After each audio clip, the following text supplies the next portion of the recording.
Rádio AM. Olhar atento para os assuntos que marcam o dia a dia de Itatiba. E por que nós estamos falando do COI? Porque a Covid mostrou para nós que ele já tinha a saúde, mundialmente, já tem uma metodologia de trabalho. E nós tivemos que se adequar àquela metodologia. E nós entendemos que precisamos falar a mesma linguagem. Quer dizer, hoje, vocês percebem, a pessoa que está falando da saúde é como se ela fosse da Defesa Civil. Ela está falando com a maior naturalidade de emergência, de desastre, porque conviveu com isso numa situação grave.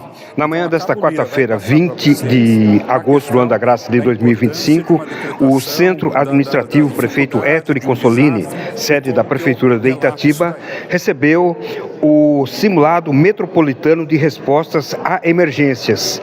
A iniciativa é organizada pelo Centro de Resiliência de Desastres, vinculado à Defesa Civil de Campinas, em parceria com o Centro de Estudos e Pesquisas sobre Desastres da Unicamp. Sidney Furtado, coordenador regional e diretor da Defesa Civil de Campinas, um pouquinho desse simulado. Satisfação. Trata-se de um simulado regional, metropolitano, aqui onde nós temos 14 cidades. A cidade de Itatiba está sediando um evento que nós imaginávamos até que teria menos município, mas a adesão foi muito boa. E eu diria que ele é um simulado estratégico já preparando as situações de chuva da próxima temporada. Então aqui nós tivemos a importância, junto ao pessoal da Unicamp, o CEPED da Unicamp, da importância de você trabalhar de forma sistêmica. Não é Defesa Civil apenas que trabalha com desastre, mas outras secretarias como de Meio Ambiente, Assistente Social, Obras, Saúde, e estarmos envolvidos. A importância de instalação de um COI, o Fundocamp da região metropolitana disponibilizou para todos os municípios da região a instalação de um COI, inclusive aqui em Itatiba já está instalado. E agora nós estamos passando as orientações de como que se preenche um decreto de situação de emergência. Então nós estamos fazendo isso agora e para começarmos a desenvolver na prática o que eles estão aprendendo, como que eles vão preencher um relatório essas 14 cidades.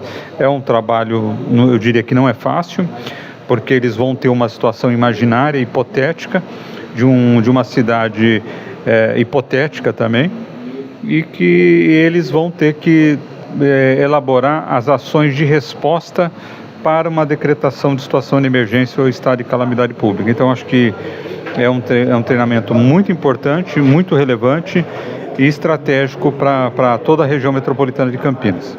Bom, Sidney Furtado, nós vamos registrar depois a Cabo Lira da Defesa Civil do Estado de São Paulo, explicando inicialmente o processo de preenchimento. Agora, esse estado de calamidade que ela fala, gostaria que o senhor explicasse, né? As cidades que têm que decretar, é o estado. Então, esse é muito importante, parece uma coisa simples, mas não é. Nós temos uma situação de emergência e um estado de calamidade pública. Às vezes, algumas prefeituras decretam uma situação de calamidade pública, um estado de calamidade pública, e que não é para isso. Às vezes é uma situação mais amena. Foi uma determinada região da cidade que foi afetada, e às vezes a prefeitura, por desconhecimento, acaba decretando uma calamidade pública que não será reconhecido, não será homologado pelo Estado e nem pelo governo federal. E a Cabo Lira está exatamente mostrando isso, como é importante você saber que nível de desastre você vai classificar, às vezes, numa determinada cidade. Então, quando atinge uma determinada região de uma cidade, é uma situação de emergência. E mesmo assim ele pode ser um nível 1, até um nível 2. Um nível 1 quer dizer o seguinte: a prefeitura tem condições de adotar todas as medidas para a resposta daquele evento. Agora, de repente, ela percebeu que a situação é muito mais grave e que ela não consegue. Então, ela pode ir um nível 2 ou até um estado de calamidade pública. Agora, Sidney Furtado, a importância da participação da Defesa Civil da região e vocês trabalhando juntos, né? Existe a prevenção, época de calor, existe a prevenção do veranico e agora, pessoalmente, né, temos a situação, né, com o início do clima quente, fogo que muitas vezes é de maneira indevida em matos na região toda. Nessa semana, inclusive, nós estamos vivendo exatamente isso. Até a semana passada estávamos vivendo um frio intenso e agora estamos com a temperatura subindo e baixa umidade relativa do ar. O que vai acontecer? Fogo. é uma característica. Então, a Defesa Civil do Estado emitiu esse alerta para toda a nossa região, para todo o Estado, e aí nós estamos aí orientando a população para que adote medidas de prevenção. Outra ação que o Estado também está fazendo, além da emissão dos alertas, é a adoção do alerta do Cell Broadcast, que é por celular. Então, se entrar no nível de alerta ou de emergência, será enviado pela Defesa Civil do Estado um alerta também pelos celulares, da mesma forma que está saindo para as chuvas, quando tem um temporal muito significativo. E para que serve isso? Exatamente para as pessoas terem uma atenção especial, evitar fazer atividades físicas nesse horário mais crítico, evitar atear fogo, evitar ações que possam prejudicar cada vez mais a saúde dela. Então, é uma medida preventiva que nós contamos, inclusive com os meios de comunicação, para sempre estar incentivando a adoção desses alertas da Defesa Civil do Estado. E o cidadão tomar bastante água durante o dia. Bastante água, e os animais também precisam, não podem ficar passeando com o animal nesses períodos mais quentes. A baixa umidade relativa do ar é uma característica até o mês de setembro, até outubro vai ser uma característica, e ele é um problema de saúde pública. Quando você ateia fogo, você compromete mais ainda. Ciro, para encerrarmos, vamos falar dos incêndios criminosos. O fator que torna-se recorrente, infelizmente, não? Eu diria para você que tem o criminoso e o intencional também, que às vezes a pessoa, mas ele é intencional, ele passa a ser criminoso. Então é um problema muito sério esse, porque tem muita gente fazendo limpeza de terreno, limpeza de pastagem, ateando fogo, e nesse período, com baixa umidade, até um pouco de vento, a propagação é muito fácil. Então as pessoas devem evitar fazer qualquer tipo de queimada. Outra questão também são os grupos de baloeiros. Então, ao detectar alguma questão, concentração de soltura de balões, avisar a polícia, avisar a guarda municipal, porque é um crime ambiental. E normalmente quem está soltando balões, eles normalmente têm também um armazenamento significativo de fogos de artifício, que representa também um risco para toda a coletividade. E a Defesa Civil sempre alerta, atendendo a população no 199. 199, agora em situações de emergência, quando percebe algum incêndio, é 193 mesmo, 193 que as pessoas devem fazer. E para as questões dos crimes aí, a 190 da Polícia Militar e 153 da Guarda Municipal. Então vamos ao registro da Cabo Lira, explicando algumas legislações no início da conferência que ela realizou aqui no Centro Administrativo Prefeito Ettore Consolini, na manhã desta quarta-feira. A ideia hoje é que vocês preencham o feed. Mas o feed, ele é como se fosse a cereja do bolo. A gente tem todo um antes que é importante a gente saber. E o feed, a gente vai ver que no final, a gente vai preencher com a documentação que o sistema montou sobre a coordenação do coordenador de defesa civil. Então, eu estou achando fantástico o simulado de hoje.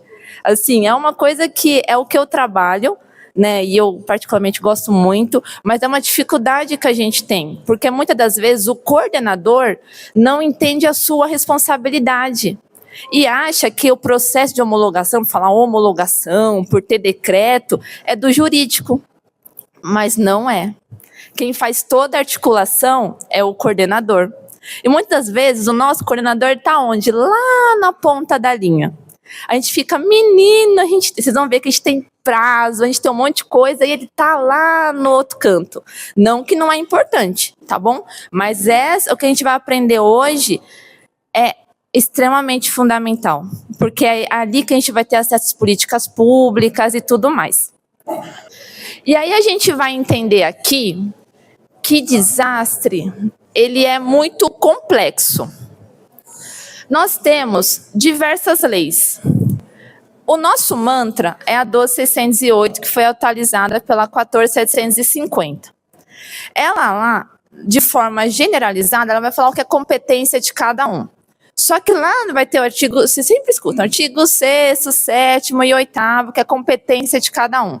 No artigo 8º, ele vai falar que é competência do município. E o que é competência do município? Decretar a situação de emergência ou estado de calamidade pública. É a responsabilidade do município. Tudo bem, o Estado pode? Pode, mas é quando for o caso. Mas a responsabilidade é do ente afetado. O Estado decreta quando mais de um município for afetado pelo mesmo evento, choveu agora, e afetou Jaguariúna, Campinas e Valinhos. O Estado pode decretar, não é obrigatório, tá bom? Cada município tem a sua independência. Ou quando, se Deus o livre, Jaguariúna está tão afetado que a administração dele não tem meios para fazer. Aí nós podemos fazer por ele. Quando, supondo Deus o livre, tem uma inundação gigante, a ADM acabou, aí o Estado pode decretar por ele, tá bom? Mas o município tem a sua autonomia.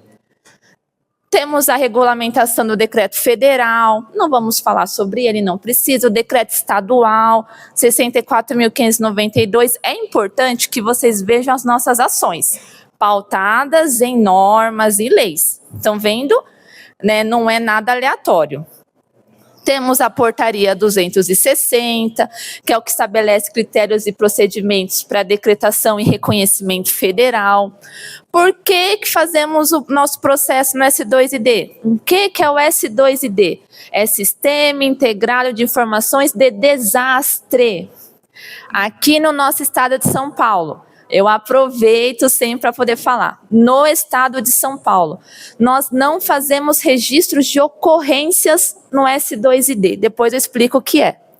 Nós fazemos o registro de ocorrências no SIDEC. Tudo bem? Ocorrências, acidentes, eu vou explicar o que é, ou ocorrências que nós da Defesa Civil passamos, é SIDEC. S2ID, nós só vamos para lá quando for desastre. Tá bom? Senão ficam 2 registros meio sem, né? E não precisa. O sistema ele é específico para desastre, então a gente vai para lá no desastre. Agora eu deixei em verdinho, porque eu estou muito feliz. Vou compartilhar com todos vocês. É a primeira vez que a gente está falando. A gente criou uma resolução nossa, publicou a semana passada, que é a resolução 29.610, de 12 de agosto, que ela fala sobre o processo de homologação. Gente, isso aqui eu tô felizíssima. Por quê? Mudou a portaria, né? A gente tem a portaria. Mas mudou? Não mudou. Permanece os níveis, tudo certinho. Mas, por ser uma portaria federal, ela é ampla. E aí, muitas das vezes, cada estado tem as suas peculiaridades. Nós também temos a nossa. Então, a resolução, ela trouxe para a nossa realidade aqui no estado. Então, fica a dica depois para vocês lerem a resolução. Ela está muito boa e está bem específica para nós.